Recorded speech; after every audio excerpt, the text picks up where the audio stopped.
কি বলেছে?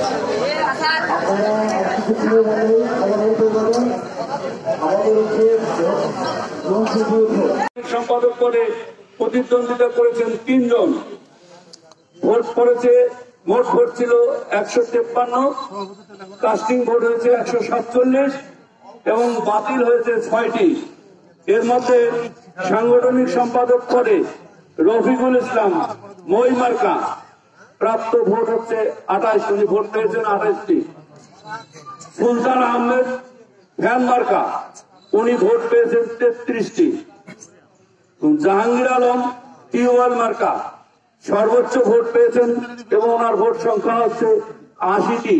আমি তাকে নির্বাচিত ঘোষণা করছি এবং বিজয় হিসাবে তাকে ঘোষণা করছি এবং তাকে মালা করার জন্য সদস্য সচিব মালা সিনিয়র যুগ্ম আহ্বায়ক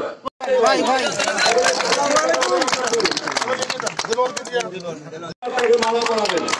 আর আপনাদের এই ওয়ার্ডের সভাপতি উনি বিনা প্রতি সুস্থ থাকেন, বলা হবে রাজপথে দেখা হবে, আমি আমার খোদা হাফেজ, বাংলাদেশ জিন্দাবাদ, সকলকে ধন্যবাদ। আসসালামু আলাইকুম।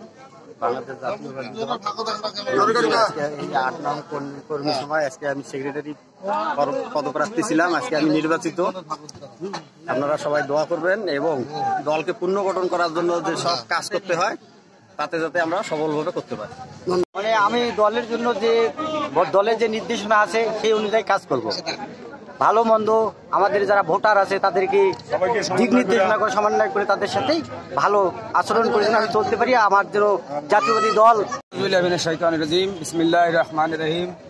বাংলাদেশ জাতীয়তাবাদী দল বিএনপি কর্তৃক আয়োজিত আজকের এই কর্মী সভার ভোটের মাধ্যমে নির্বাচন করার যে পদ্ধতি, সেই পদ্ধতি অবলম্বন করে আজকে আমাকে এই সাধারণ ভোটারগণ, আমার দলের কর্মীগণ আমাকে জয়লাভ এবং সাধারণ মানুষের দোয়ায় আজকে আমি জয়যুক্ত হয়েছি। এই দলের জন্য অনেক নির্যাতন ভোগ করেছি। এই দলের জন্য রাত্রিবেলা বাড়িতে থাকতে পারি নাই, জেল খাটতে হয়েছে। আজকে এই দল বাংলাদেশের মানুষের মুখে মুখে ছড়ে যাবে। সামনে বাংলাদেশ জাতীয় দল ক্ষমতা আসবে, সকলের প্রতি সমতা সমনীতি অবলম্বন করা হবে, কারো প্রতি জুলুম করা হবে না, এই আশাবাদ ব্যক্ত করি। সকলে দোয়া সুস্বাস্থ্য কামনা করি, সকলে আমার জন্য দোয়া করবেন। আসসালামু আলাইকুম।